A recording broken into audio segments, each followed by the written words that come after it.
회계사와 세계사를 엮어서 스토리를 만들어내는 여건회계, 역사에서 건진 회계 시작하겠습니다. 남영입니다. 제9편 회계 부정으로 시작한 21세기 제3화 SOX라는 방패로 막다 시작해보겠습니다. ERP 도입하고 나서 분식회계가 바뀌었습니다. 어떻게 바뀌었느냐? ERP에 조작 방지 기능이 있기 때문에 입력 후에 자동 실시간으로 연계가 됩니다. 매출 전표를 입력하면 바로 매출 플러스 재고 마이너스 원가 계산이 됩니다. 또 어떤 기능이냐? 한 모듈에서 데이터를 조작하면 다른 모듈까지 영향을 미쳐요. 그러니까 불일치가 생기는 거죠. 창고 관리 모듈을 건드리면 원가 회계 모듈, 재무 회계 모듈도 같이 건드려야 됩니다. 그리고 ERP의 감사 추적 기능이라는 게 있습니다. ERP 도입 후 단순 분식은 어려워졌습니다. 그런데 구조적 의사결정 분식은 여전히 가능했습니다. 그렇지만 누가 언제 무엇을 바꿨는지 흔적이 남아버려요. 그래서 감사 추적 기능을 이용하면 뭐가 잘못됐는지 알 수는 있습니다. 단순 분식, ERP 이전에 일어났던 거는 이런 것들이 있어요. 전표 누락, 허위 매출, 재고 조작, 이중장부 수기 수정 이런 것들은 거의 범죄죠. ERP 사용을 해서 분식이 변합니다. 어떤 분식이 되느냐? 시점 조정형 분식이라고 하죠. 또 정치 기반 분식이 일어납니다. 구조적 분식이 일어납니다. 시점 조정 분식이란 건 뭐냐면요. 시점을 갖다가 변화시키는 겁니다. ERP는요. 입력은 통제할 수 있어요. 그럴 때 언제 입력했는지까지는 통제할 수 없습니다. 매출 인식 같은 거를 미리 한다든지 늦게 한다든지 비용 처리를 또 다음으로 미룬다든지 이런 것들이 바로 시점 조정 분식입니다. 두 번째, 추정치 기반 분식은요. 대우조선 유형인데요.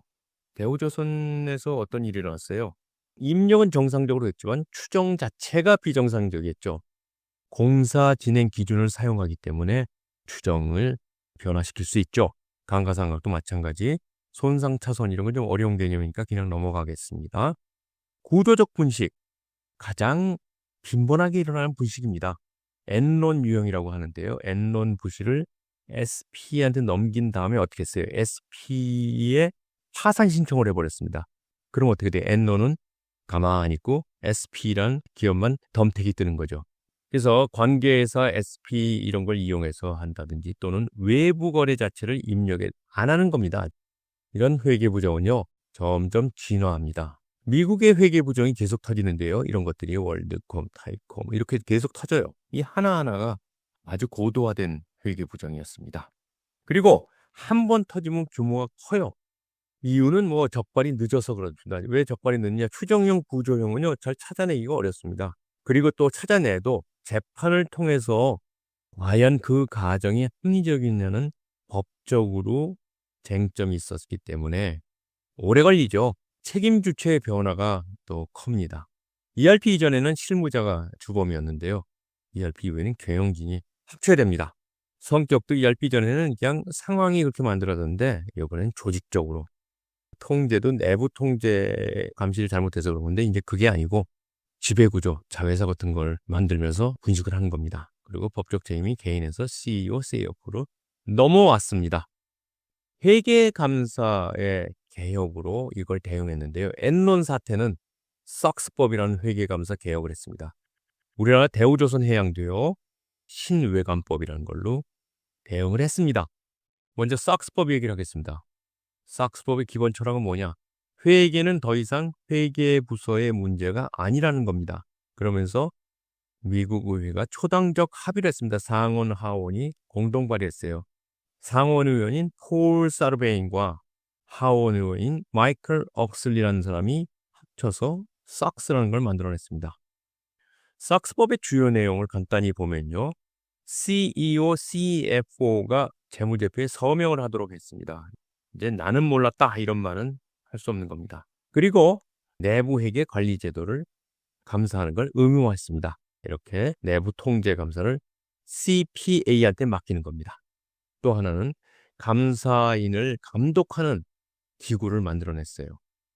이런 미국의 SOX법은요. 전 세계에 퍼집니다. 특히 한국 외관법이라는 걸 개정하죠. 1번 J-SOX라는 걸 만들어내고요. EU도 내부 통제를 강화했습니다. 그래서 전 세계적으로 감사 독립성을 강화하는 방향으로 흘러가고 있습니다. 우리나라의 외관법 개정에 대해서 보겠습니다. 주식회사 등의 외부 감사에 관한 법이라는 게 정식 명칭입니다. 그런데 일반인들은 이렇게 긴 걸 외우지도 못하고 어떻게 하냐? 외감법이라고 합니다. 2018년에 외관법이 개정돼서요. 새로운 외관법에서 신외관법 또는 개정된 외관법을 SOX를 따라 했다 그래서 K-SOX법 이렇게 얘기합니다. 외감 대상 법인이라는 게 뭐냐? 즉 외부 감사를 반드시 받아야 하는 법인 어떤 게 있느냐? 상장회사는 무조건입니다. 그리고 대기업이면서 비상장이다. 그래도 거의 대부분 받습니다. 외부 감사를요. 중소기업은요. 요건이 충족되면 받습니다. 대략 매출이 100억 이상인데 이게 시행령으로 매년 바뀌어요. 소기업, 개인기업은 외부 감사 대상이 아닙니다. 여기서 외부 감사를 받는 법인, 외감 법인 이렇게 얘기했죠. 법인이 뭐냐에 대해서 잠깐 옆으로 갔다 오겠습니다. 인간에는 어머니 뱃속에서 태어난 개인과 법적으로 인격을 부여한 법인이 있습니다. 개인이 사업을 하면 이걸 개인 기업이라 그럽니다.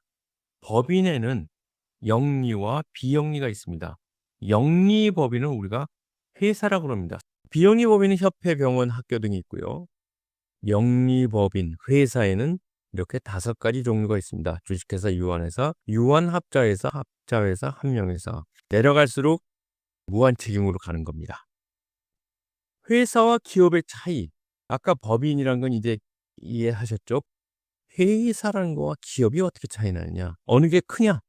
영리법인을 회사라 그런다 그랬죠? 그러면 기업은 뭐냐?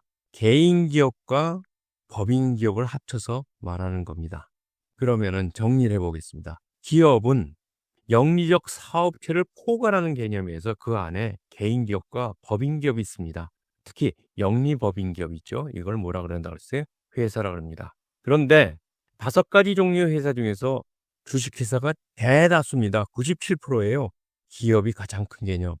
기업 안에 회사라는 게 있고 회사 안에 주식회사가 있다. 신유회관법 간단히 살펴보겠습니다. 무엇이 바뀌었나? 첫 번째, 명칭이 변경됐습니다. 어떻게 변경됐냐? 등이 들어갔어요. 등. 주식회사 등의 외부 감사에 관한 법률 등을 추가했습니다. 두 번째, 감사의 독립성을 강화했습니다. 감사인 지정제라는 걸 시행하게 됐습니다. 세 번째, 내부 통제 강화를 했습니다. 미국 SOX법과 유사합니다. 즉 CPA 외부 감사인이 내부 통제까지 감사해라 이렇게 된 겁니다. 첫 번째, 왜 등을 추가했는가? 등을 추가함으로써 주식회사 플러스 유한회사까지 외부 감사를 받아라가 된 겁니다. 대형 유한회사도 외감법에 편입됐다 이런 말입니다. 루비통 코리아, 구글 코리아, 애플 코리아는 다 유한회사입니다.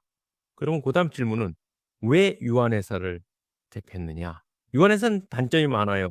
자금 조달 어렵고요. 신용도 낮고요. 입찰 같은 거 하는데 불리합니다. 그런데 유한회사는요. 폐쇄적입니다. 주총 같은 거 없습니다. 사원총회 서명 결의로 가능합니다. 외부 감사요? 없었죠. 그런데 신외감법이 나오면서 외부 감사가 꼭 해야 되게 됐습니다. 그러다 보니까 이제 어떻게 해외 법인의 자회사들은 한국에 들어올 때 뭘로 들어오겠어요? 유한회사로 안 들어오고 유한 책임회사로 들어옵니다. 왜? 회계감사 안 받고 폐쇄적으로 운영할 수 있거든요. 그러니까 양정숙 국회의원이 뭐라 그래요? 외부감사 대상 유한 책임까지 확대해야 되겠다. 아직은 확대 안 됐습니다. 두 번째 이슈는 감사의 독립성 강화인데요. 왜 그러냐? 기업은 회계 조작을 하면은 감사인이 제대로 적발을 못해요. 그리고 감독당도 사후 대응이에요. 이런 것들이 다 구조적인 문제예요. 지정 감사인 제도입니다. 굉장히 큰 변화입니다. 신외관법 전에는 회사가 감사인을 골랐습니다. 그런데 외관법이 개정되면서 금융위원회가 감사인을 배정했습니다. 상장기업들한테 이 회계법인을 올해는 사용해라. 이렇게 지정을 했습니다. 이게 바로 지정감사 제도입니다. 회계부정에 대해서 한참 얘기했는데 회계부정만 없어지면 회계불신을 없앨 수 있는 것인가? 과연 아니죠. 회계불신이 또 중요한 게 무형자산입니다. 그래서 9-4와 무형자산 프리마돈나이지만 애물단지에 대해서 알아보겠습니다.